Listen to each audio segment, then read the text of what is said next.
It's okay. Small crowd, so it shouldn't. Yeah. I mean, you're gonna just get the meat and potatoes of a bigger presentation. So Okay. Is that presentation, the larger presentation on YouTube or anything the larger presentation is right here with with you? Jeff Hirsch Incorporated. That's right. No, it just goes into history and a little bit more specifics on some things. It's about 45 minutes, and then usually there's a pretty hefty question and answer period afterwards. But even if it's 15 minutes of questions and answers, it's most people. You guys don't know this. If they have a question, they're just going to sit on it, and it's going to go to the grave with them. Those few brave people that'll speak up. Oh, no, not this crowd. But yeah, Not these guys. Yeah. well, we did it. We spoke at the mosque on out on the West Bank. Yeah, Mr. Domer. Yeah, and actually, I was pleasantly surprised. Some of the questions, it doesn't matter culturally, generationally, whatever. Somebody's going to ask questions about shooting guns out of people's hands and this, that, and the other. But the big thing is as I discussed, is the thought processes that have to go into establishing something like this. You had said that you don't want to have to lock the doors. It's funny, I actually did the security plan. So I go to Bible Center Church in St. Charles Parish, and I helped them with the emergency plan. And when I initially wrote it, I didn't call it an active shooter thing, but this is things. And so when a couple years later, the pastor came to me, he's like, I think we should have something in there for active shooter. I said, we do. I just didn't call it that. But now we'll officially call it that, and you'll understand why I had people do the things they did. And one of them was this: when service starts, doors are locked. There's deacons strategically placed to open doors for people that need to come in and come out. Especially we do a children's church, and it's in a separate building from the rest. So if something's happening there, nobody would ever know what's going on. And it's not, listen, the threat of an active shooter is low on the list. It's not that it's off the list, but it's low on the list. However, the threat of a disgruntled ex showing up is high on the list. And, they coming in there to take this child away from, Miss Sally, who's 75 years old, and Miss Annie, who's 85, there's with no way of knowing what's going on. It just made sense. And it again, it's an unfortunate reality, but the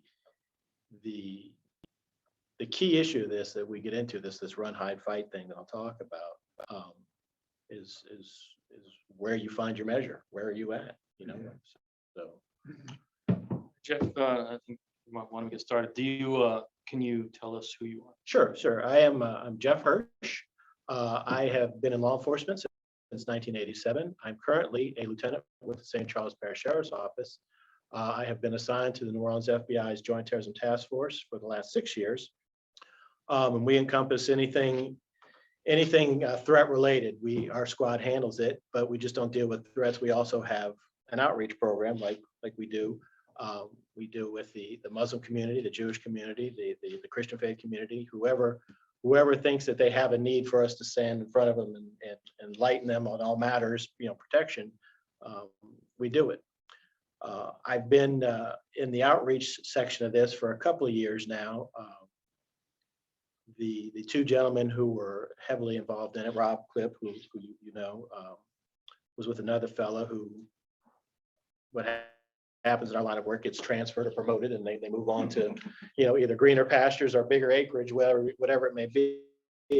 But I was asked if I would step in, and I absolutely, as you'll find out, I have the gift of gab, so it's not a problem. So the event that we're going to be addressing today is the active shooter threat to congregations, whether it be just a full-time church or a church and a school, or a school with religious annotations with it. The threat is not something that is parsed out by the individual just because, oh well, it's a mosque, so I'm not going to attack that, or it's a Presbyterian church, I'm not going to attack that. The thought process is just in committing the act that they want to commit. That's literally the nuts and bolts of it. They have a problem with either someone or something involved with that church or mosque, and they're going to do what they need to do to make it happen. Most recently, you saw the synagogue in Texas where the guy came in and took these people hostages. To their credit, to their benefit, much like what you guys are doing here, though like I said, it's a smaller bridge version. They have good working relationships with law enforcement. They had actually had the physical training where law enforcement will come in and they will stage a scenario. You get church members to come in, or you get members of the faith to come in and act as hostages, as victims or whatnot, and the law enforcement will run a complete scenario through it. The FBI will do it, Jefferson Parish will do it, Kenner, anybody. St. Charles Parish, we do these regularly with the school board. We pick a different school and we get the students to volunteer, and there are bad guys, there are victims, they're just role players, whatever it may be. When it comes down to the nuts and bolts of everything, as I said, there's three options that are always on the table: run, hide, or fight. They don't have to be in that order. One can quickly transition into another, but ideally, this is the thought process that you want to look at. Now, you had asked if this was something online. There actually is a run, hide, fight video on YouTube. That's actually part of this presentation. It's free. You can go watch it. It's about 15 minutes, and it's very good. We played it over there on the school in the West Bank. Because it does lead to a lot of questions. And there are some things that we tell you if you are going to watch it to look for, such as when the scenario starts, look to see who the shooter goes after first, right? If it's somebody familiar with your building and you have officers who are performing details here, or you have officers who are your security people, 9 out of 10 times, that's who they're going to go engage first, to try and eliminate the person who may eliminate them before they can carry out their task. So it's these things where if you're going to have these people, they have to understand this, especially if it's volunteers or if it's deacons or if it's just members who are of the clergy who are attending, to let them know that, hey, there may be a chance that you might be called to duty sooner than you think. And it bears witness, to pay attention to the rest of the video, because it does show a group hiding, a group running, and a group choosing to fight. So let's address the first one. You're in your service, you're in your prayer time, and an event unfolds. And it doesn't always have to be somebody shooting. It could be somebody coming in just causing enough of a disruption that it causes concern within your attendees. As heads of your faith, have you thought about or put plans in place to deal with a disruption? And it doesn't have to be somebody coming in and shooting. It could just be somebody who's obviously in some kind of mental distress, mental crisis, and they've come in. Do you have people to intercept them? Do you have people to talk to them? Do you have people to pull them away from the main congregation, just in case that this is going to start spiraling into a bigger threat? I think I'd actually sent you our security plan for the church. I believe. Possible. I think it did. It might have been you. If not you, it might have been Ed. Like I told you guys prior, our church thought about it enough that they said, we should have something on paper in plan so that we can explain it to people and everybody understands their responsibility. Because you can't ask a mass congregation to get it, but you can ask 10 people to get it. If you do, send it to me, I could forward it to, it's probably Okay. 100 people on this list. Yeah, that's not a problem. I'll be happy to push it up to you. And it addresses everything. I mean, from toxic spills to tornadoes and everything in between. So it's just these things that you have to be, and again, it's unfortunate, but you have to be situationally aware enough to realize that just because of who you are and what you do, you're not exempt from violence.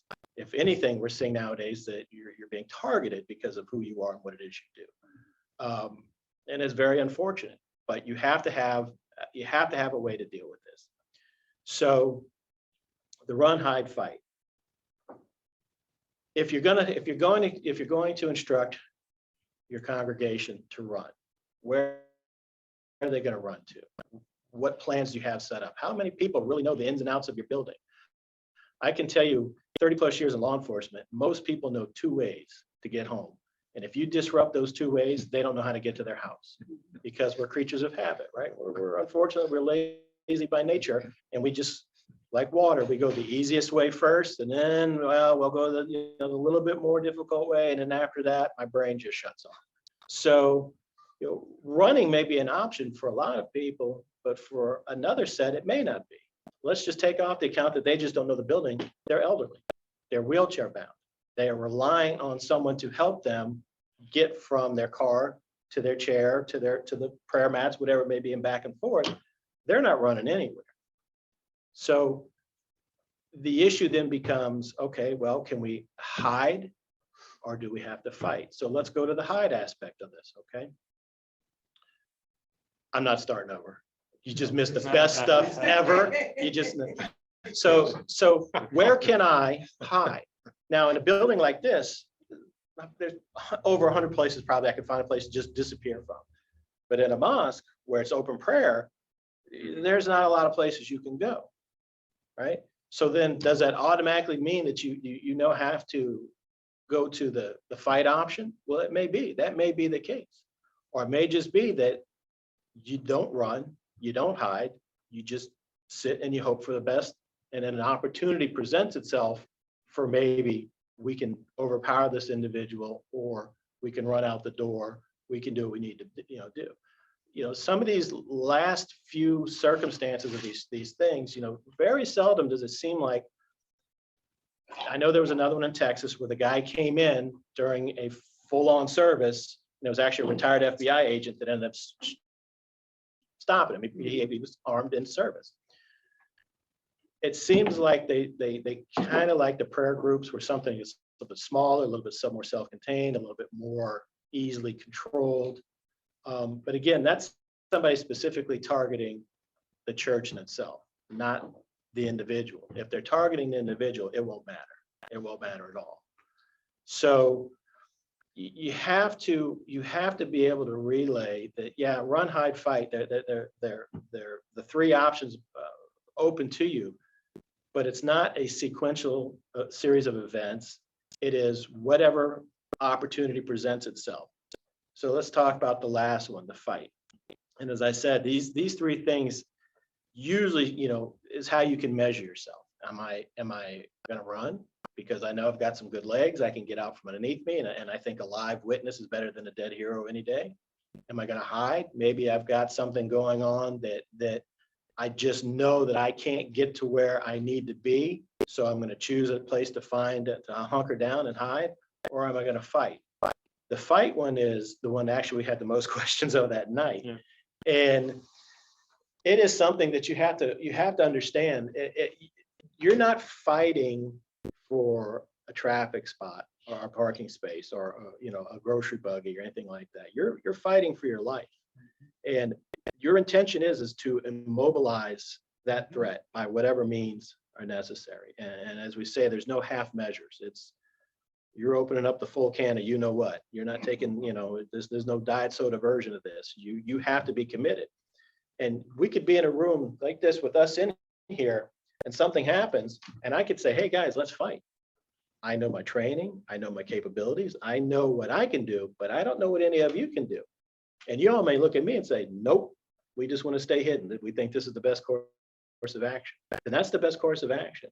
You don't want to cause or call undue or unnecessary attention to where you're at if there hasn't been any before. I spoke at the Marine Institute. They have like a charter school over there in Algiers, and one of the conversations and one of the questions that were asked was about that aspect, the hiding of it. If we are successfully hidden and we don't think a threat has come to us, can we just leave? No, you don't get to leave. You stay put till law enforcement now comes and finds you. And unfortunately, a lot of these kids in these high schools, these middle schools or whatever, they're involved in these things. They know the routines. They know the drills. They've been drilled in these things. And there was one that just happened where the kid said, hey, I'm the police, let me in. And if it wasn't for the fact that he used some slang that a teacher thought in this time of crisis that no kid, cop would use, she was ready to open up that door. And it gets difficult. And it's not only that aspect of it. Let's say we're successfully hunkered down in here. We've got tables up against the door. We're barricaded in here, and you've got people on the other side banging on the door, begging you to open up and let them in. You don't do it. And that's what's hard is that, are you condemning these people? You may not, but you don't know what's happening on the other side of that door. Are they held hostage? Is that person making them say those things because the person that they want is in here? It's a very sobering conversation that you have to have with not only yourself, with your congregation. This is the reality. So you take these concepts and these thought processes. And I have some little cards that I grabbed as many as I could get my hands on. They're basically just a little breakdown of some, like I said, some key components, and I'll touch on them a little bit here in a second. But on the back of them is the run, hide, fight stuff. And it's like I said, if you're going to run, where are you going to run to? You've got to have that plan in your head. Leave your belongings behind. Meemaw, don't get your purse. It'll still be there when you get back. You don't have to worry about it. It'll be there.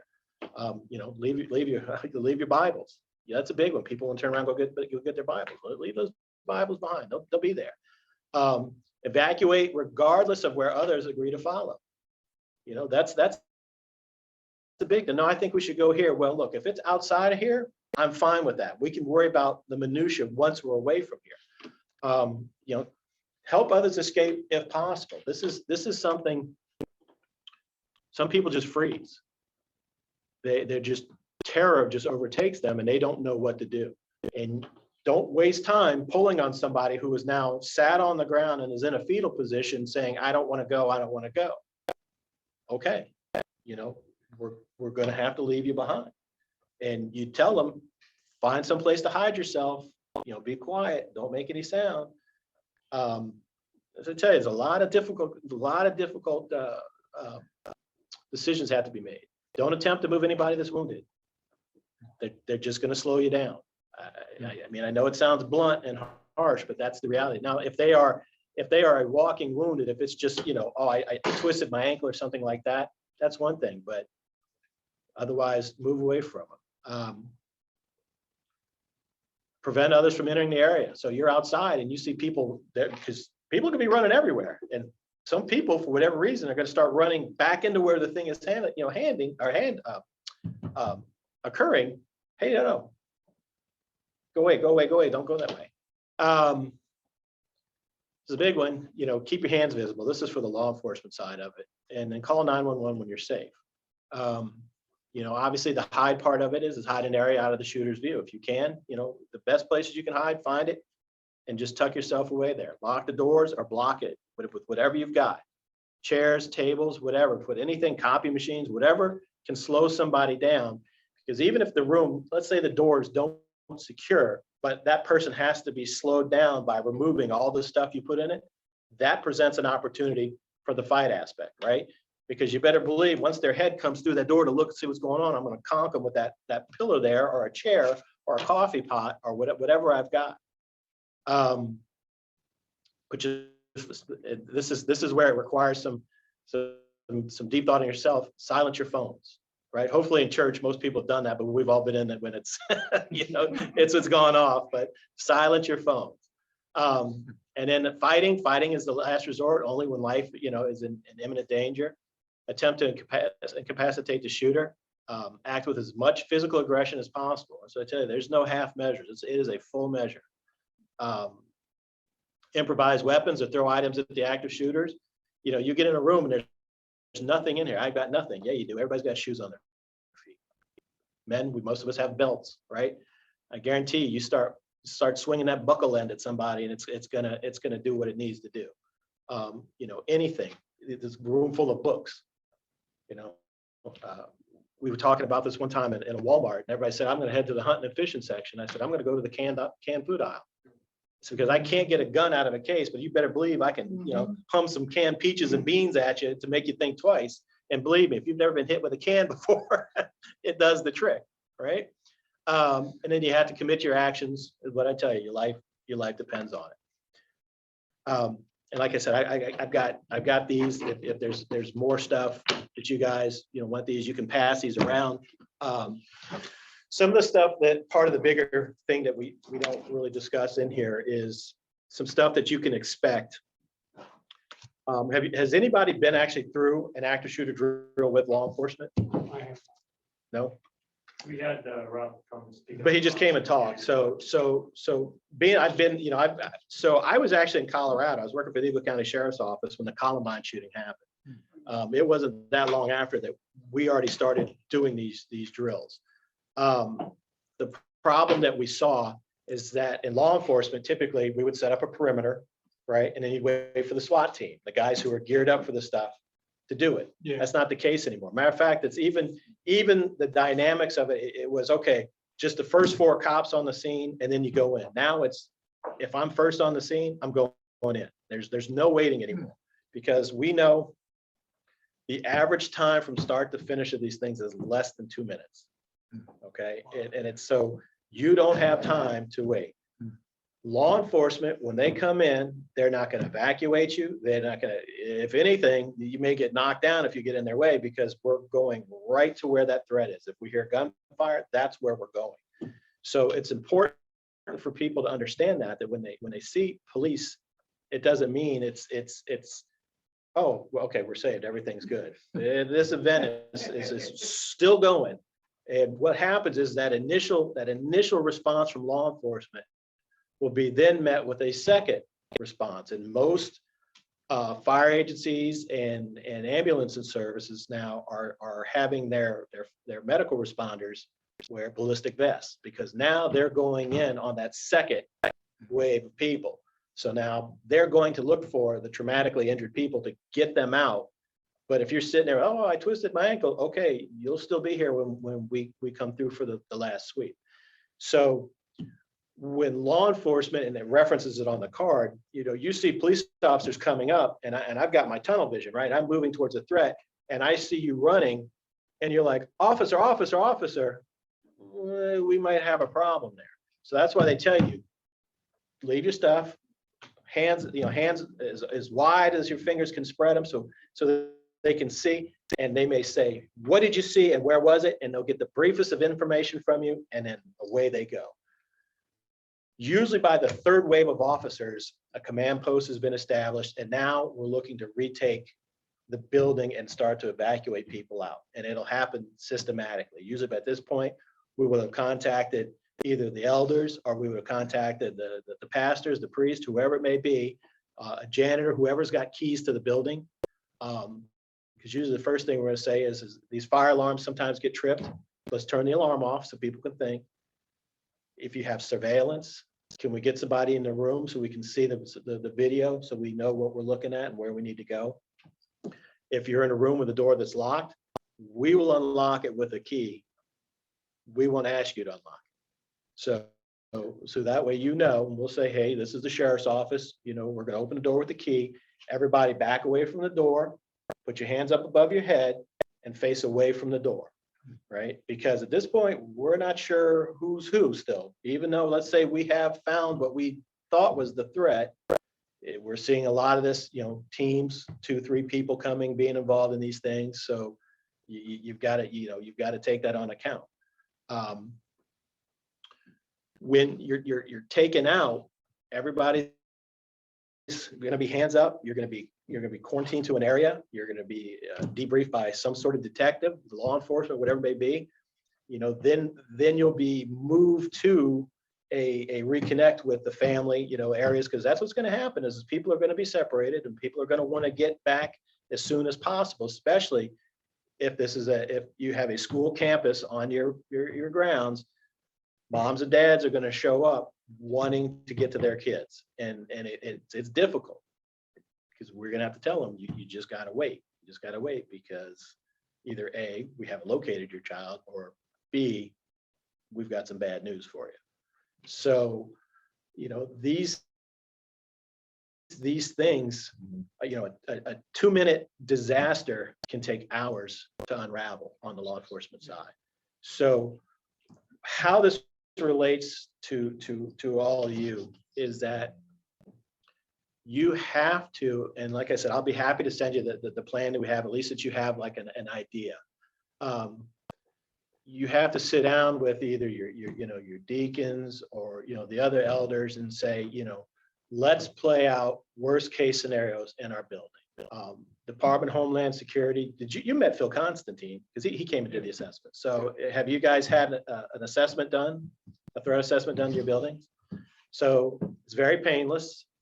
Phil Constantine with the Department of Homeland Security, his actually subgroup is CISA, and it stands for something, but don't ask me what. They'll come out and they'll walk the entire building with you. They'll look at your doors, your windows, your camera systems, if you have them, your hours of operation, how many people coming and going. I mean, it takes 30 minutes, 40 minutes tops. And they go back and they write out a report.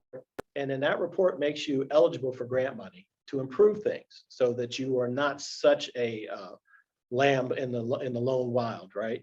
It's something, hey, you can look at putting cameras out here. You can get some different kind of doors here. So you've done that step.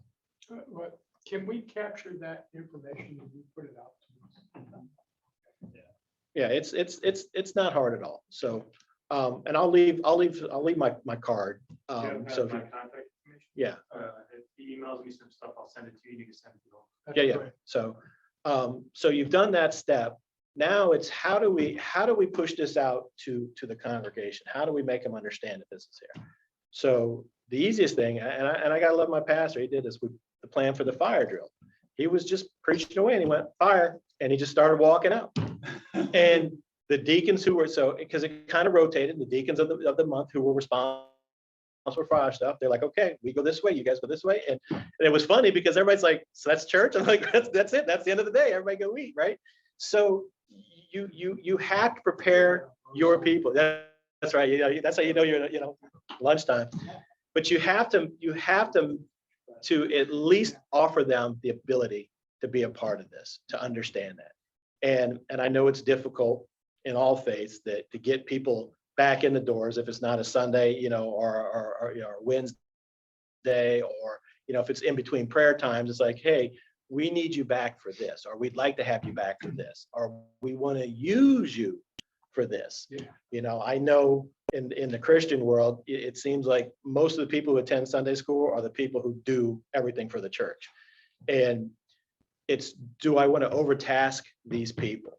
The other problem that you have is that you once you put this out there, you're going to be surprised how many people come to you and go, oh, I carry my firearm. I'm ready to go all the time. Okay, Tackleberry, calm down. We don't need a shootout at the OK Corral, but you do want to know who these people are. And if it's 85-year-old Miss Susie, it's just leave the Derringer at the house, right?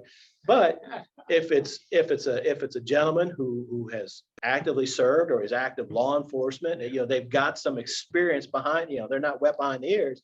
You may want to talk to that guy and say, hey, listen, go ahead. What is Louisiana law as far as that? So the concealed carry permit, it's got two different stages on it. So you can conceal, you have to go through a course and you get a concealed carry permit. However, to carry inside of a church, you actually have to have the permission of the pastor or the head of that church to say, yes, I want you to carry inside of there.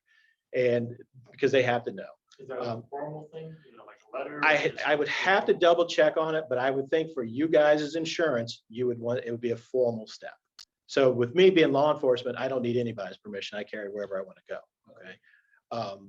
That's Except the Social Security office in Kenner, who just puts their foot down on everything. Repeat that again. For a concealed weapon, So if you're just Joe Blow off the street, you need the pastor's. you need their permission to carry in there. And this is the thing is that, again, these conversations have to be as blunt as I make them. I'm happy that you carry a firearm. Are you prepared to use it? Because that's a whole different thing. My son and my daughter-in-law went and got their concealed carry permit. My son, I can see it. My daughter-in-law is as nice as a daisy. I don't know who she thinks she's going to hurt. She's, this big around, and she's just a sweet. It's like, I wouldn't want to put that on your conscience. So you narrow it down to, hey, I got 4 or 5 heavy hitters who I think can do this. So you take those people and you say, okay, now I'm going to build a plan around no less than 2 of those people being present every time for either prayer or for church, and say, this is what I'd like to see happen. I would like you to hang out over here in the building. I'd like you to hang out over here in the building, just in case. Move it around every now and then, excuse me, and you don't advertise who these people are. It's just, they know who they are, and you tell them that. Don't, if you would discuss it with, your spouse or whatnot, that's fine. But I don't. Facebook status.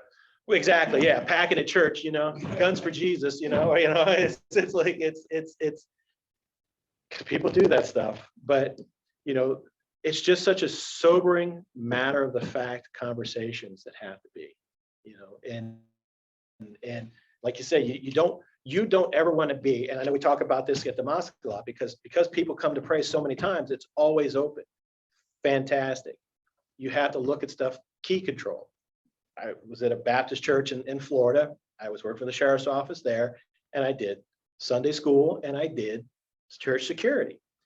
I would go out at 12 o'clock at night, make sure every door was locked, go back and live right next door to the church, go back 15 minutes later and find 5 doors open.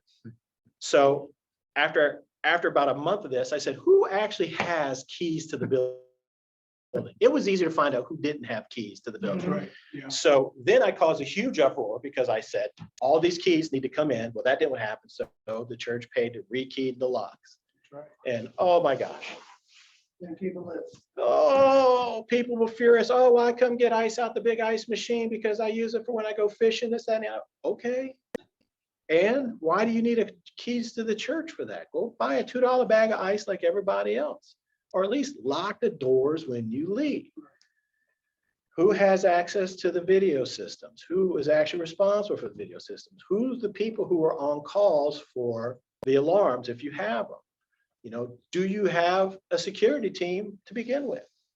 All these conversations have to be weeded through when you finally get to the place where you're like, okay, I think we're as prepared as we're going to be for something that you really can't be that prepared for. Because again, nothing is set in stone just because they were like this the last 5 times that it's going to be this way. You look at, Dylan Roof. He went into the church and he prayed with them on a few occasions before he decided to kill him. The guy in Texas, he just walked in and decided this is what's going to happen. There was the mosque shooting, I think in New Zealand. It's you can't all run and you can't all hide. Are the majority of these shooters, like somehow radicalized or fringe people, or is it spouse So, students or well, against the pastor? Because right. So, yes and no. It just depends. Do I hate Islam enough that I'm going to go into a mosque because I hate Muslims? Because I think that they're responsible for all the world's problems. Well, yeah, to an extent, maybe I am self-radicalized, but the ethos of their thought process is just, I'm going to go hurt people, and you are the people right now that I want to hurt. Typically, these people, the slide in behavior has been observed. People are just too worried about bringing it up because they don't want to be labeled something, or they don't want to be accused of something. There's a sliding scale where it goes from thinking about it to talking about it to doing it. And the times when you get them is that transition from thinking about it to talking about it. A lot of times these people, it's a term called leakage, and it's one of my favorite things in the world. The human brain can only condense so much stuff. And after a while, what happens is it leaks out. What do you see a lot of these in these high school kids? They're doodling on their papers, right? They're drawing pictures of them doing violent stuff. They're not intentionally, consciously thinking, I want to do this. They're just kind of subconsciously drawing it. And it's the body's way of leveling off stress. A lot of people talk about it, right? I've got to do a manifesto. I'm going to put this real long manifesto on Facebook or Twitter about how I hate this, that, and the other. And people read it and they don't say anything. Actually, quite the contrary. They like it. They're like, yeah, you're right. You know, they support that line of thought. And that person now has everything they need. Well, there's somebody agreeing with me, so I've got to be right. So then they start moving to that next, that next point. There's there's a case out of Las Vegas where a couple, they were anti-government, killed a couple of Las Vegas police officers while they were eating pizza at CC's Pizza. They interviewed the neighbor, and she says she watched them load up the guns. They draped over the Gadsden flag, the "Don't Tread on Me" flag, draped it over the police officers. They watched them put all the stuff in the bag. I didn't call it. I didn't think they were serious. It's like, well, they went from talking about it to showing you now their actions. You pick up the phone. Look, San Bernardino, right? They didn't want to make the phone calls. When they were watching these guys load up, they get the husband and the wife, right? Load up the weapons, the bombs and everything, because they were afraid it was going to make them look bad. It's like, but that mentality is out there. So, you know, the angst that they may have may never make sense to anybody. It's just today was, whatever reason the day that they decided it's go time, right? They call it, they have all kind of fancy, flash to bang, this, you know, it's, they could go 2 years and in 2 years and a day, or they could go, I woke up and I decided I'm going to start killing people. No previous thought process, nothing behind it. It's just the day. Is it more frequent now than it was 30 years ago? Well, yeah. So actually, if you want to look at the first actually recorded one was Walt Whitman back in the 50s at the Texas Tower shootings. Okay, that's, you know, the famous thing is that he knew something was wrong with him, and he asked that they do an autopsy on his brain, and it turned out he did have some mental issues. Do I think that that's what led him to that? No. I mean, it was part of the ingredients that baked the cake, but those were decisions that he made. What you're seeing now, and I think personally, I think the trend is going to increase just because of the thought mechanisms that our young people employ today, right? The wokeism terms, right? The everybody had to win the trophy. So when they get to now points in their life where they find out that not everybody wins, not everybody gets promoted, not everybody gets the big pay raise, not everybody's successful, I think you're going to start seeing a big uptick in increased violence and increased suicide. I really do. I think we've got a big batch of that around the corner. You partner that with these last few years that we've had with COVID, this younger generation that was now forcefully isolated away from everybody, made to cover up, you know, hide your face, don't talk to people, don't get close to people, everything, the opposite of what human attraction is, as we said, you can't do that now, it's bad. Thankfully, I'll be old and gray when that, well, grayer and older when that bill comes due, because it's going to come due. These are people that are not going to know how to deal with things in life. So, you know, if you rule out political and you rule out marital and you rule out financial, you know, the only thing that's really kind of left is just diminished capacity, right? There's some sort of mental issue that's just makes it seem like it's a viable thing. And that's where we're going to find ourselves. So, you know, I know we had, there was a fellow that was, I don't know, they put it out, the guy that was going to the West Bank Mosque to pray, but he wasn't talking to anybody. He was staying in the back, making everybody nervous. So they picked up the phone and they called, and, you know, we checked the guy out and we're like, oh yeah, there's a little something there. But the conversation that was finally had with him is I'm always late, so I can't get clean like I need to, right? I can't do the bathing, you know, the washing. So I know that, and it's either, you know, pray outside or stay in the back. And of the 2 days that he'd stayed in the back, I think it was like really cold and rainy or something like that. So he chose, and rightfully so. But, you know, talking to some people, they'd seen, no, he had prayed outside a couple of times too, because he knew he wasn't clean the way he needed to be and whatnot. So that's explainable. But you take that same guy who's doing these things and he's not even praying. He's just he's not removing his shoes. He's doing everything the opposite. That's making somebody hair stand up. We had somebody come to prayer who was doing the motions as clear he didn't know what Right. he was doing. And then somebody wanted to approach him afterwards because they assumed maybe he was a convert or just Right. curious, Maybe somebody was just Right. curious, wanted to experience something interesting, But then he ran away and so we called the FBI. Right. Well, but that's what ends up We happening. called Rob. Right. Yeah, we call Rob. Right. And then, we try and track these people down best we can. This is where it pays to have, other than the FBI, good working relationships with your sheriff's offices. If you have the PDs in your where your congregations or your churches are, your mosques are, get to know those people. Invite them over, talk to them. If you want to do a scenario with them, believe me, police love to do nothing better than to do these things. You tell them what it is you're looking for. They'll come in, they'll set up the scenario, and it doesn't have to be big.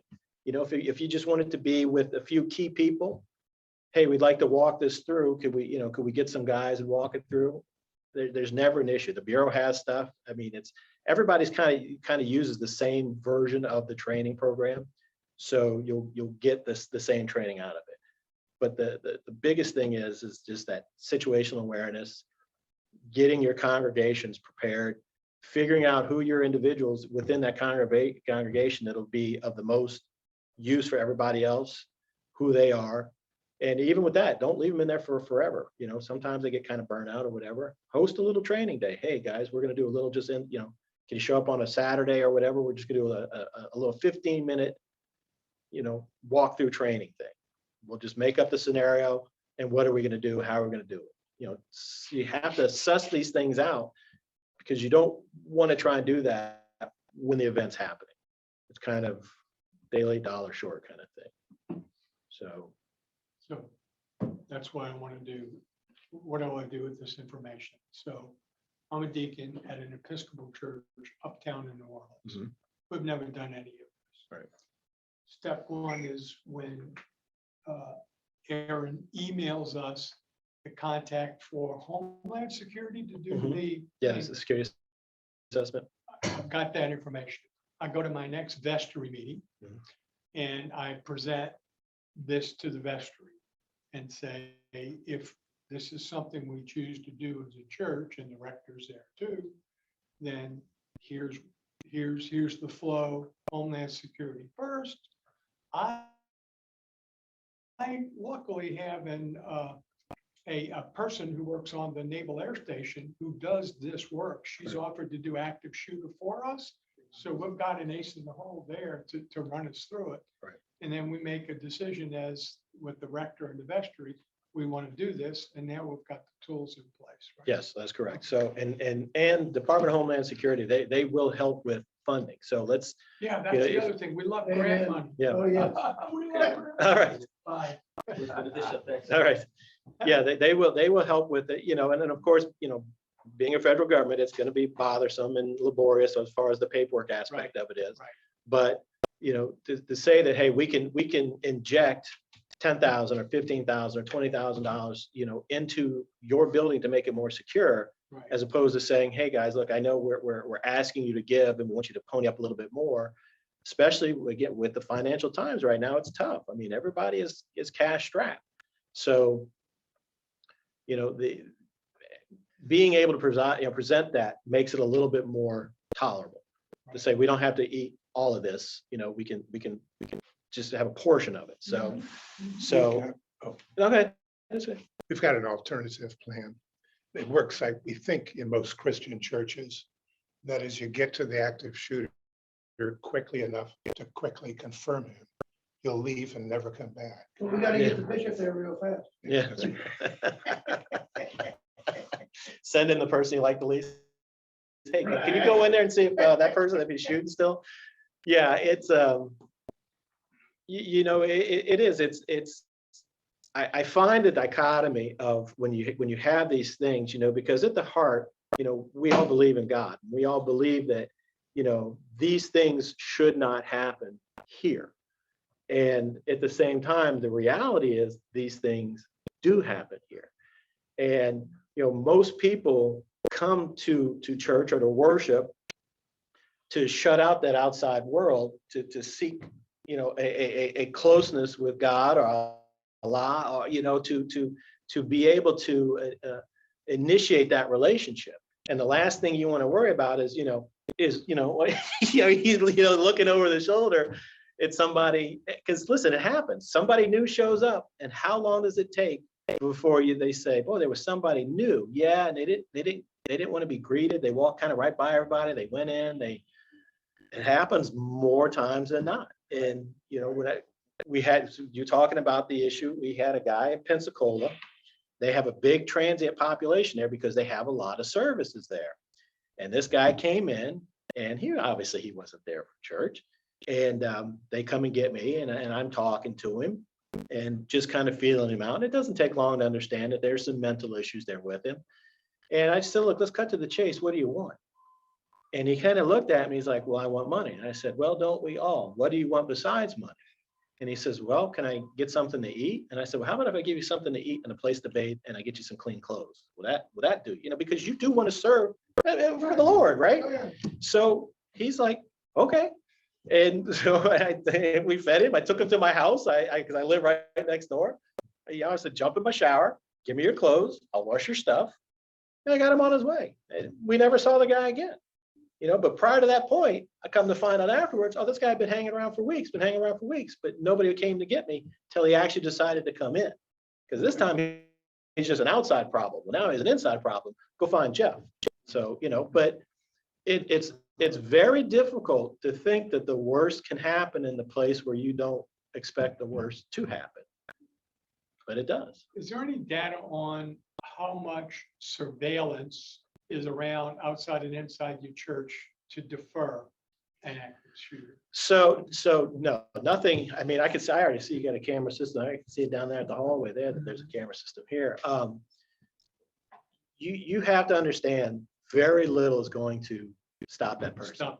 Now, there may be just a split second of sanity creep into their head. And that particular day, they don't do it. It just doesn't feel right, or something just didn't feel right.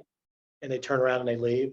But most of the times, unfortunately, the cameras are just really good for prosecution. Yeah. For, you know, to see. They've already made. I mean, the one in New Zealand was, Already made their decision. you know, that was what, it's 6 years ago, I think, the one in New Zealand.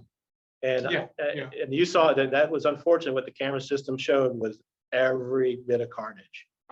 Yeah. And it's unfortunate, but for the survivors and for the prosecution side, you need that. Right. Now, cameras are good, you know, for, hey, we've got these things that maybe keep the average, you know, juvenile from jumping the fence and spray paint, this, that, and the other. But most of the times, most criminals never think about how I'm going to get caught. They think about how I'm going to do the act. And this is why so many bank robbers get caught.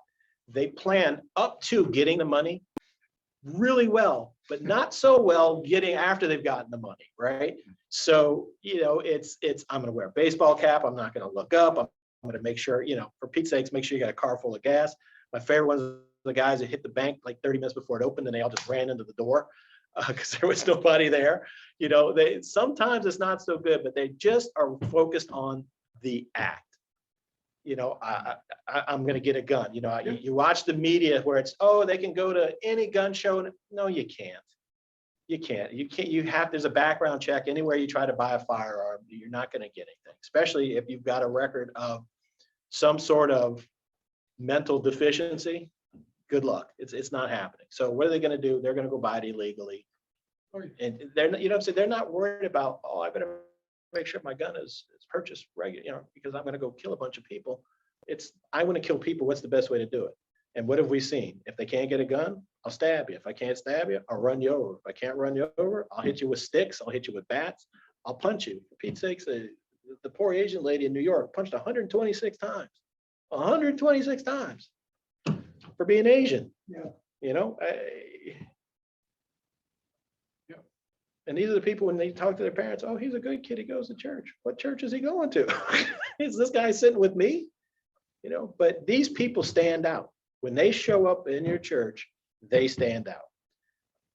as the preacher, the pastor, if somebody's up there preaching and they're looking out, they can see these people, like you said, the guy who didn't know what he was doing. How long did you think it took for everybody to go, this guy doesn't know what he's doing?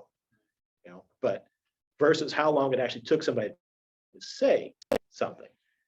That's what you're trying to shorten. That period there is what you're trying to shorten. Situational awareness, right?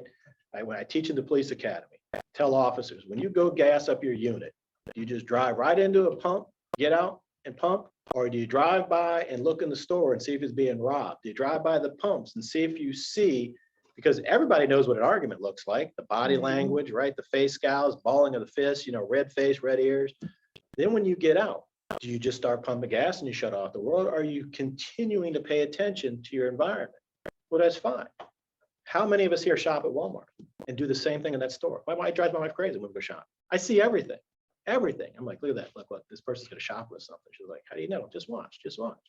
And she's like, You're a fun guy to go. well, but after a while, you see these things, right? And that's what you have to, you really have to train your congregations to do, is to not only see these things, right? What do we say? See something, say something, right? Most successful campaign in the history of terrorism and anything was that. Millions of dollars in all these ads, I think, see something, say something, and give them a number, give them an outlet, hey, look, I know Rob's good for this, and I'm the same way. If you don't know, but it's enough to make you realize something's just not right here, then shoot us an email, pick up a phone, and this is where, again, it helps to have a good relationship with your law enforcement. Hey, look, this may be nothing, but it just isn't sitting right. And the human body is wired to think that way, right? It's protection, right? I mean, that's how we learn, don't eat that because it'll kill you, and that's a tiger, it'll kill you. It didn't take long for us to say, if it doesn't feel right, then there's something not right about it. And it doesn't have to be the most catastrophic worst case scenario. It's just a little odd. Hey, we got this guy, he doesn't come inside. If he does come inside, he sits in the back. Can we talk to him? Absolutely. I think we even had JP come out. Why Ed and them talked to him just in case. And he gave a reasonable explanation. Listen, some people, I am very outgoing, but at the same time, I hate people. So, I don't always run into a place and shake everybody's hand. Usually when I come in, when you came to get me, I was scanning everywhere. That's just what I do, right? I'm looking. Well, if I need to run out here, I can run this way, go this way. I parked, right. So, but self-preservation, that's it, and unfortunately, because these threats aren't just associated with schools, you have workplace shootings, you have church shootings, you have school shootings, you have gas station carjackings, you name it, the world is unfortunately rife with it right now. You have to not only now teach the word of God, but hey, look, we're also going to teach how to not be a victim. And this is something that we can come and we can talk to everybody. You want it on a Sunday? I'll come on a Sunday. You want it on a night during prayer? We're 24/7.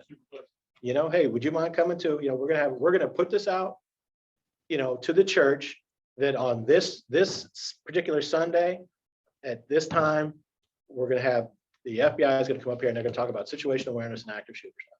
And we have the same conversation with them. This is why we're here. Who do you think you need to be in this day and age? You're going to be the lamb led to slaughter, or are you going to be the sheepdog? Are you going to be vigilant? You're going to be watching over, because it's not just you now, it's your families. It's when you leave. Another example I use in law enforcement. Every cop likes to carry off duty. Carry off duty with your wife and kids? Yeah. What do you do if you have to draw? What do you mean? What happens with your wife and kids? What do you mean? Well, you got to think of that. See, my wife knew that if she saw me reaching, she was down and to the right with the kids because I was moving to the left. I was moving away from them. Last thing I wanted was her to grab onto me while I'm trying to shoot somebody or end a threat. You gotta have a plan. You got to have a plan. That's exactly it. You have to have a plan. And that is the sober reality of of all of this is you have to have, run, hide, fight is the bare minimum. Boom, boom, boom. There's so much that encompasses in that. You walk around your buildings and you say, if something happened right now, what would be my best course of action? I mean, we're not running. I mean, there's no, well, does that go outside or just to a closet? Goes outside, it's probably locked. They're probably locked. Yeah. So, so we try that door, we can't get out and that person's right there. Okay, well, I'm going to shoot them, but I'm going to do it on my terms. So I'm going to start barricading things in here. I'm going to let them come to me to where now I have control instead of me having to come to him where he has control. All of that stuff, those scenarios have to play through your head. All of it has to. Now, again, you're not going to get every single one, but you get 3 or 4 good viable options and okay, I can do this. Mosques are very hard. They're so open. There's just an open space is very difficult. And, so I stand behind somebody you don't like, I guess. I don't know. I mean, it's because you don't have things to throw. You don't have shoes. You got the prayer mats, the rugs, but we suffocate them. Well, yeah, you try. Yeah, exactly. So you're going to have a room full of compliant people is what you're going to have, right? A room full of hostages. And your best course of action at that point is what we all do. Appeal to them, right? Hey, you seem like you're having a bad day here and it's looking like it can go a lot worse. Before it gets there, right? Try and talk them down. Hey, let's think about this. Now, if they're just coming and shooting, there's nothing you can do. Lay on the ground and play dead.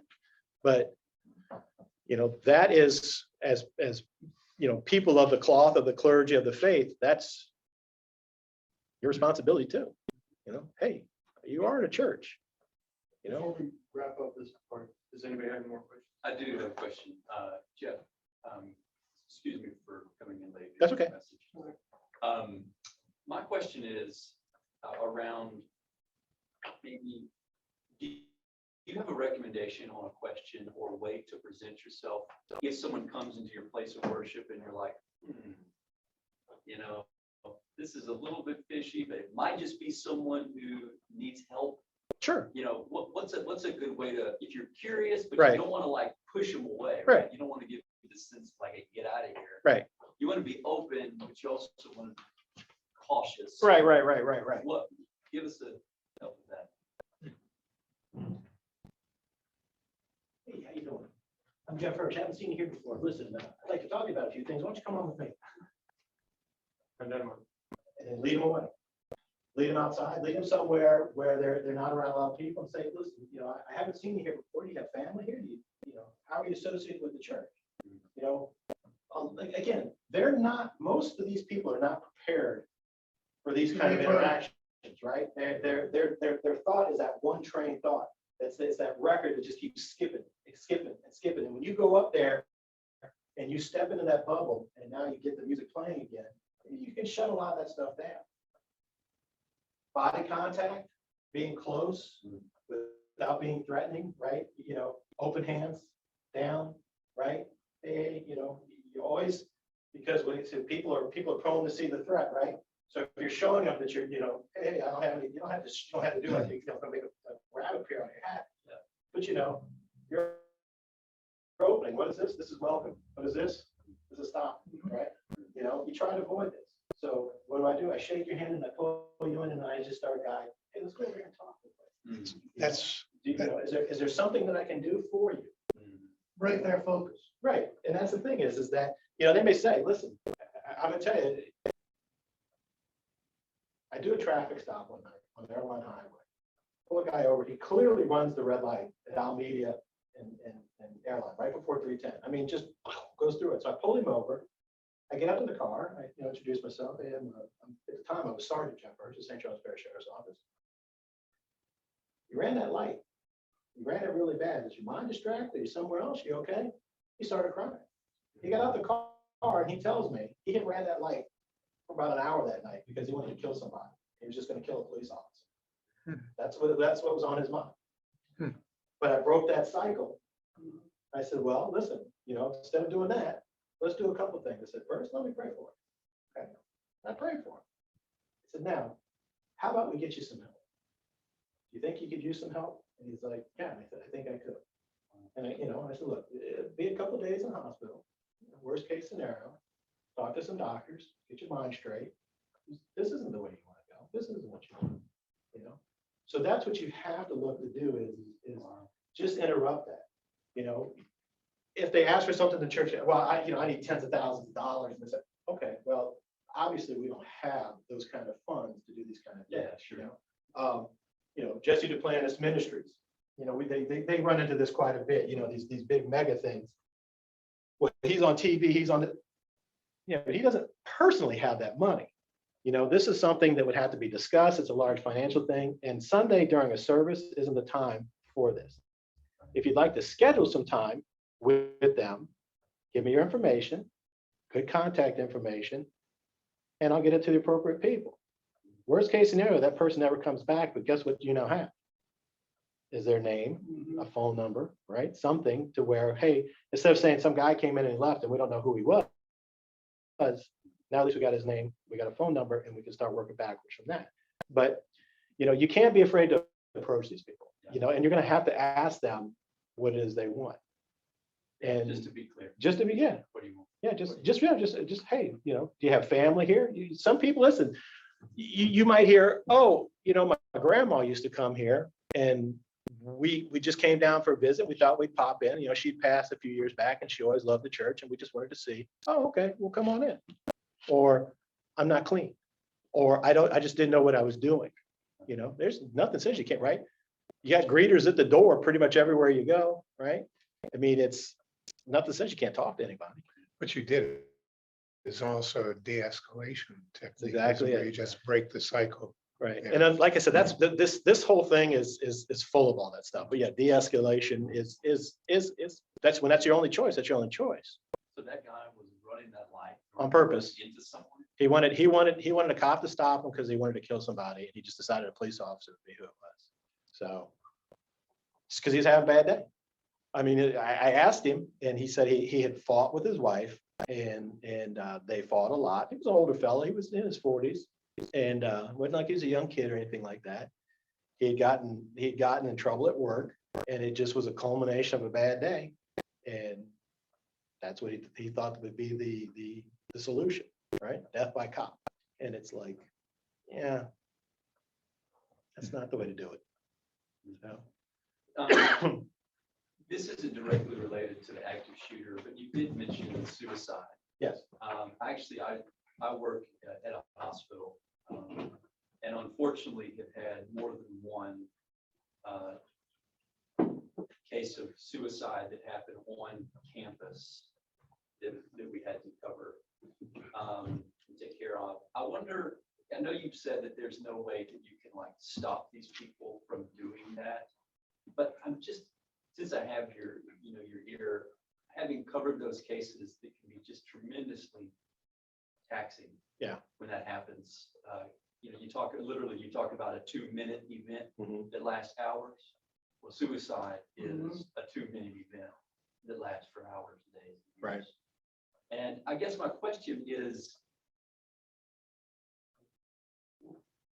there anything to be aware of? Is there anything to keep your eye out for? Or have you heard that, and I've heard that hospitals are actually common places for people to attempt suicide because they have parking garages. Right. And they'll climb to the top of the parking garage and jump off, which is what happened in Right. 2 cases. So right, so the rationale, right? Well, if I do it, at least somebody will find me quickly, or, you know, it's kind of bizarre on the Hale Boggs Bridge, right? The 310 bridge. You'll see part of the bridge, not the exact middle, but the approaches on either side, there's metal that flares out over it. And when we look for people who have jumped, we go look there, because a lot of times what you see is you can see their scuff marks because they were trying to change their mind, but they were sliding off. They couldn't. So, you know, now don't get me wrong, we've had some that just pull in, jump, part, and cannonball, and away they go.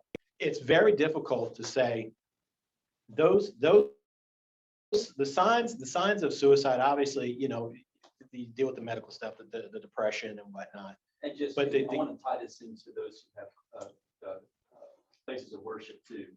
Think also of like those who might, because we also had a former employee who came and killed themselves on campus. Right. So we're talking about active shooters, what about those who want to actively take their own life at their place of worship? Right. Or So that actually does tie in. So there's a lot of these, I'm sorry, yeah, I do. I'll get the Thank you, information Jeff. to Laura, and then Yes. he can pass it out, Yes. and then if you have any questions. And I need to So, go too. okay, it's no problem. So, a lot of times, these active shooters. All right, guys, so we have Ramadan coming up, hopefully, probably April 3rd is the first day of fasting. And I'd like to invite you all to join us one day to break our fast, Dinner time. at Dar es Salaam, which is our Islamic school. It's one of our properties. And it's going to be, I'm going to send the information through Aaron to the group, but I want you to watch for it actually. So it's going to So be it's Saturday. April 23rd, because you guys are doing Easter the weekend before that, right? So I don't want you to, I know you got events going on before that. So this is the one immediately following, and it's going to be Saturday just because, maybe you got Sunday events up. And it's going to be at sunset. We're going to have dinner at the hall. You guys come a little bit earlier. We just say hi and welcome everybody, and then you can come here, be done, look at what the people look like, and then we go and eat. So we're gonna be sitting elsewhere because everyone's sitting on the floor. We'll have tables for you.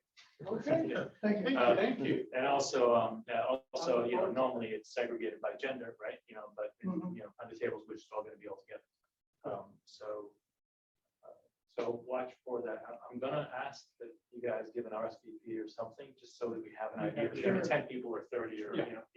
Perfect. All right. Thank you. All right, guys. Thank you. Yeah, Thank you. Thank you. So, but no problem. So during an active shooter, there are a number of them where they'll take their own lives. So let's say I'm mad at you. I go to work, I find you, I shoot you, and then I immediately kill myself. That happens a lot. That's where you see a lot of workplace violence. You get a lot of displaced, inter-office romances and things like that. Or, a husband thinks his wife is cheating on him with somebody at the office, and he goes up there, kills that person, kills his wife, and then kills himself. That's a very common tale. That's why a lot of these events are over so quickly, is because once they've accomplished what they set out to do, then they just kill themselves because they don't have a plan for the after. They just had a plan up to. So, and the suicide event in itself is difficult. These things like we saw with the synagogue in Texas, is he was holding them hostage. He hadn't killed anybody yet. He was just holding them hostage. Ultimately, the issue came to a head because they saw an opportunity to run, and they ran, which prompted a much quicker response from the SWAT team. They were actually in the process of setting up when they came out the doors. They weren't expecting that. Was that So- guy, was he, just mentally ill, or was there actually some sort of plan? Because No, there's, and it's hard, I want to say, yeah, he's 100% mentally ill, but sometimes the crisis in people's lives make them do things that just seem insane, but they're not crazy people. It's just, look, and we've all been there before. You're so fixated on a problem that you get aggravated. You throw a wrench, or you slug a, punch a hole in the wall or whatever. We've all been there before, where your anger or whatever has gotten the best of you.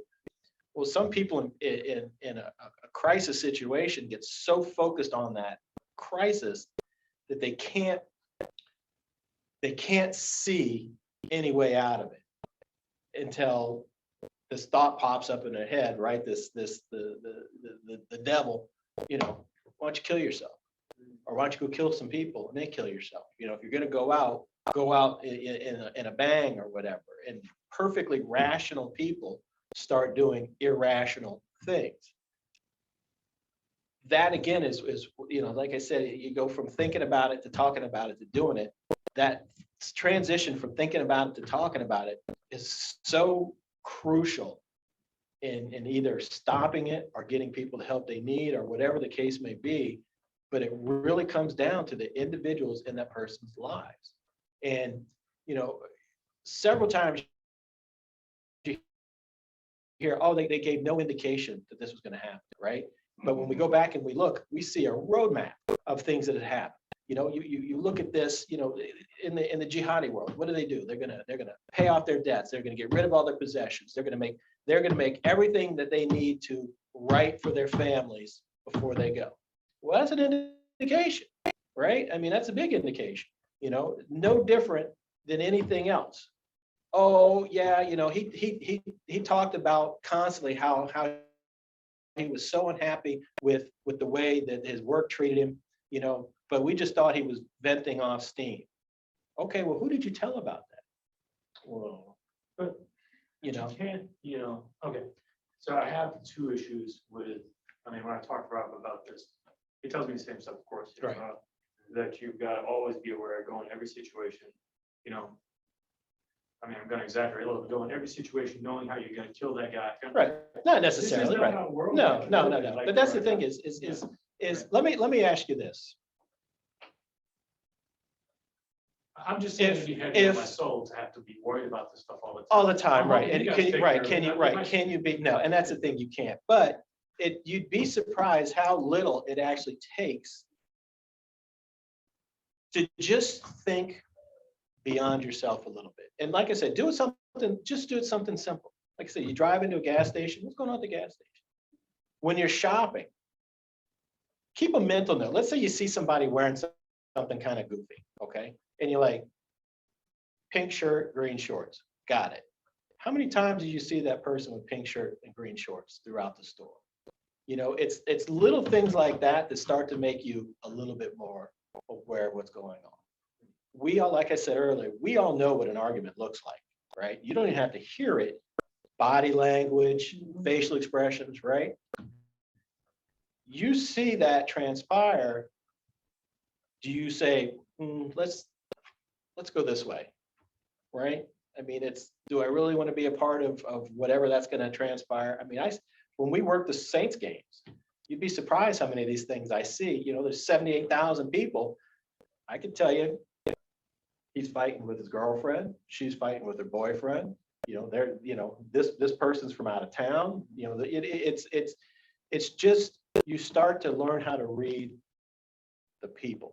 And once you do that, I don't have to say, you know, I can kind of glance and say, okay, I get it. I see what's going on. You know, for police officers in general, you know, I come in to go eat somewhere. Where am I always going to be? My back to a wall, facing the doorway. That's what got, in my mind, the two officers I told you that got killed in Las Vegas. They went to CC's Pizza. They sat down at a booth directly across from the drink machine. So you're eating food. How many times are you going to look and see who's getting soda? After a while, your brain's going to say it's just people getting soda. The people that shot him walked up, pretended to get soda. The officers' heads never even turned because 4 or 5 people had already gotten sodas and their mind shut that off. Now, unfortunately, if they would have just went from sitting here by the soda machine to right here, their backs were to the wall, the guy had to pull a gun, somebody would have got some shots off. Now, would the circumstances been different? Maybe, maybe not. But you're not going to take your family into someplace, and you do know. How many times have you been out walking and you see a dog that looks aggressive, right? What do? You give it a wide berth. That's the same thing here. You see somebody who just doesn't, for whatever reason, it just, right, the hairs, just the spider senses, whatever you want to call it, just something's not right. It doesn't have to be nefarious. It just, something's just not right. And until you figure out what that is, that feeling won't go away. Let's say you don't do anything and you talk to somebody a couple days later and they say, you know, I got the same feeling from that person. Okay. Don't, the key is don't sit on it. Don't dismiss it. Well, I guess that's the second point, which is that sometimes you bump into somebody who's having a bad. Right. You don't want to make their day or their week worse by turning them in, and then something happens that God knows what you don't know. I think I'm a bit over that now because, I guess a little bit more perspective on what the FBI does. They're not going to No. open up. a Yeah, file on you it's to- not, But I didn't know that before. Right, yeah, yeah. And No, most no, of our no, community yeah. didn't know that, you know. Right, right. It's Most of our community thought that you're turning them into the FBI. right, and it would come in pellet in on ropes from helicopters and everything else. Yeah, no, no, no, I no, didn't no. do anything wrong. Right, Just, no, you know, I mean, a little bit unusual. right, that's it. And listen, and even sometimes when it comes to having a conversation, that's what it is. It's a conversation. I'm just feeling you out. You know, if they ask, well, why are you here? Well, just, you know, some people thought you were doing some stuff that was unusual.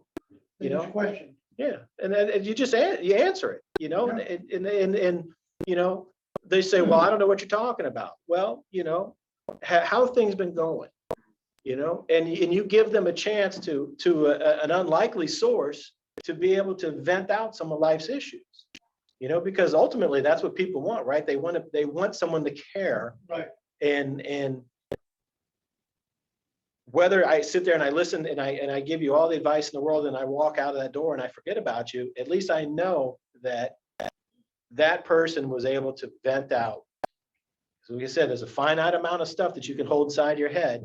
And instead of trying to compress it all to where you get yourself fixated and locked in on a problem, hey man, that's not the case at all. It's actually this. And I'll tell you why it's this, and this.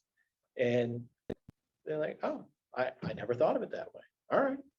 Listen, here's my card. If you know, easiest way to get a hold of me is email. If you got a problem, just shoot me an email. I still email back and forth to a kid I had to talk to. His girlfriend accused him of trying to blow up the DEA office.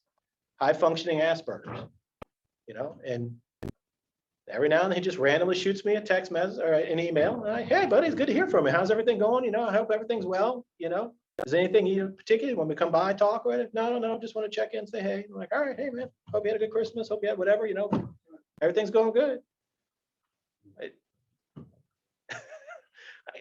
It's nothing. But to your point about, you know, the people who show up that don't know, you know, you can't be afraid to not interact with people. You know, I mean, that's the sole existence of our faith, is to be better, right, to others. You know, as do unto others as they do unto you. You know, I like to be treated well, so it's not hard for me to You'd like treat to have people. somebody to care. Yeah, that's exactly it. You know, or at least pretend to care. That's what my wife does. So, yeah. But do you have any more to say about the suicide in our on campus at all? no, but I mean, if you think so, you think it's Is there a book, for example? It's such a deep topic, you know. I can look and see. We do have, I mean, you'd be surprised the amount of stuff that the FBI does studies on and whatnot. And is it college campus or is it just medical campus or? Well, I'm actually thinking of places of worship. Places of worship? I'll look and see if they have something along those lines. But I would have to default that it goes back to is before that person got to that point where it was going to happen, there were enough signs and tells to their family, to their friends, to their congregation to say, hey, something's not right. But shame on us that we didn't do anything. What are you looking for? Are you looking for signs leading up to it, or are you looking for Well, it was kind of an open detection question. that it's Right. about? I mean, that's the thing. I mean, you gotta, it's, I mean, listen, I mean, emotions are so unique and individualized, you know, that you know, happy, sad, mad, whatever, you know, those are just coin terms to the envelope a greater thing. You know, if I'm mad, well, maybe my mad is different than your mad and your mad than your mad, you know, but you know, the thing is that you have to have enough empathy to understand. And that's probably more than anything where you're looking is that, you know, training along that lines. Listen, this is the church's greatest sin. People come in, they worship, and then they leave. When I taught Sunday school for adults, it lasted about 4 months, and then I got fed up because the only person that was talking was me. We used this Lifeway stuff from some theologian that I understood the point behind it, but I didn't understand his examples because I wasn't that person. So I came in and I had a room about this size. I had about 20 adults, married couples. And I said, look, I'm changing the way I'm doing things. And I said, I'm going to use the Bible study stuff, but the examples are going to be based off of my life. And everybody just, you know, kind of nod and whatever, you know, everybody's kind of checked out. And I asked the question and I said, Anwar, what do you think about that? Instead of waiting for somebody to raise their hand, I Right. started engaging people. We grew 3 Sunday schools out of my class just by doing that. And it wasn't that I did anything groundbreaking, anything like that. It was coming to an understanding that I don't need the Sunday you. I don't need the Wednesday night you. I need the Monday through Friday who wakes up, steps on a Lego and is cussing at the world because, everything's going wrong. That's the you I want, because that's the you I want to help. If you're going to sit here and pretend like I come here, I do my prayers, or I do my penance in church, and then I leave and everything's fine, that's a fallacy. I still struggle. That's one of my biggest arguments with my wife, is she sees, oh, they're such a good family. It's like, you think this is who they are all the time? This is who they show you that they are. I said, I guarantee you go to their house on a Tuesday night unannounced, and you're going to hear screaming, get your homework done and clean up this. And I said, because why? We're all human beings, and we're fallible beings, right? We're sinful, we're prideful, we're everything that we shouldn't be, we are. And we are afraid sometimes to extend ourselves out, because why? I don't want to get hurt. Maybe they're going to say something mean and ugly to me, and it's going to hurt my feelings now. But you have to. I mean, why do you go to church? Why do you believe? Why do you trust in God if you're not willing to do the work that he wants you to do on this planet, right? I mean, that's what it comes down to. It.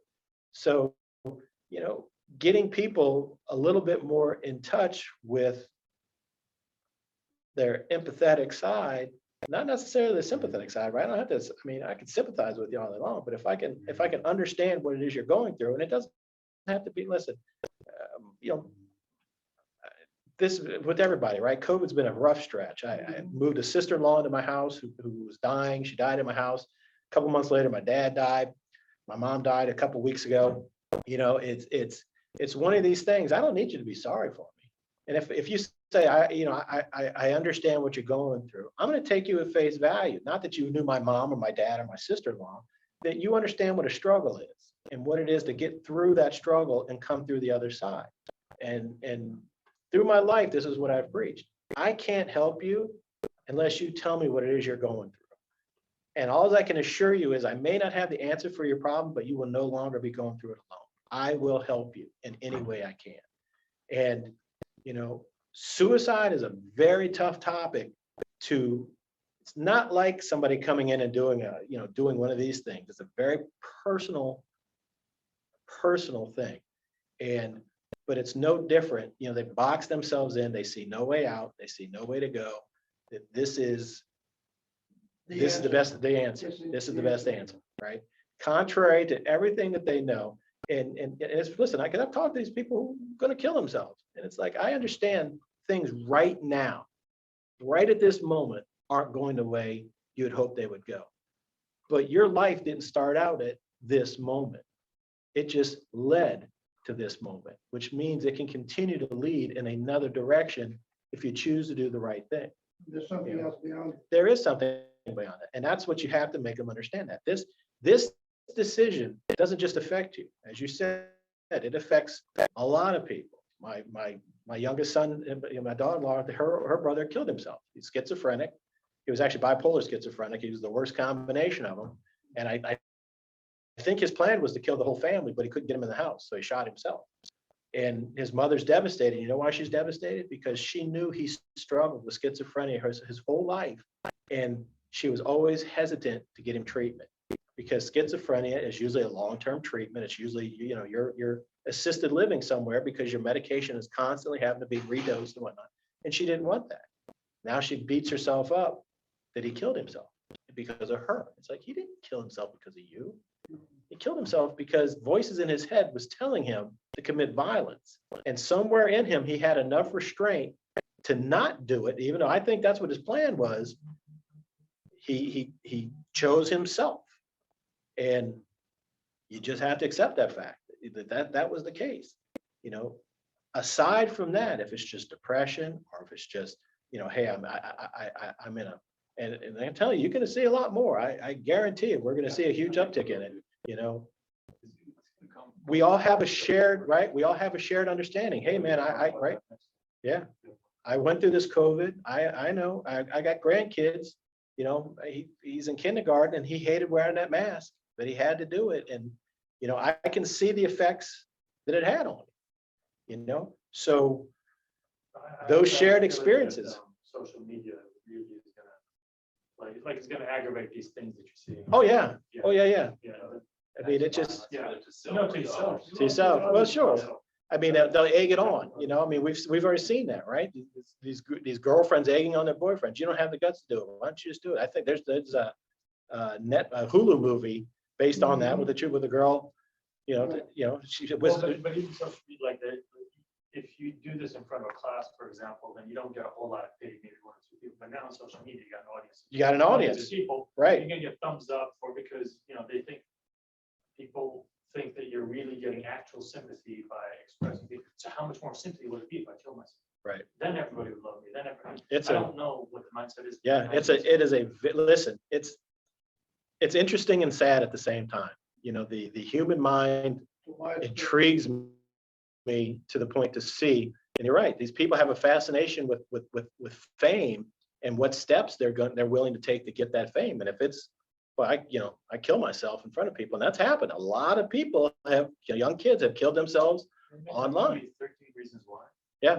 And apparently there's some complaint about it because they're like, well, hold on a second, you know, like the message is, you know, now everybody appreciates that person after they killed themselves. Yeah. So. Yeah, it's crazy. And you know, it doesn't have to make sense for you not to, you know, you just do what you got to do to try and resolve the issue. And unfortunately, we can't save them all. One of the common themes that I've heard you, as you talked about this and about the active shooter, is awareness, but also the role of compassion. Yes. I really have to go, guys. No. All right. I'll email you the stuff. Yeah. If you want to shut it down. Stop. I'm just all chat. So. Yeah, that's fine. So meeting adjourned. Meeting adjourned. Thank you.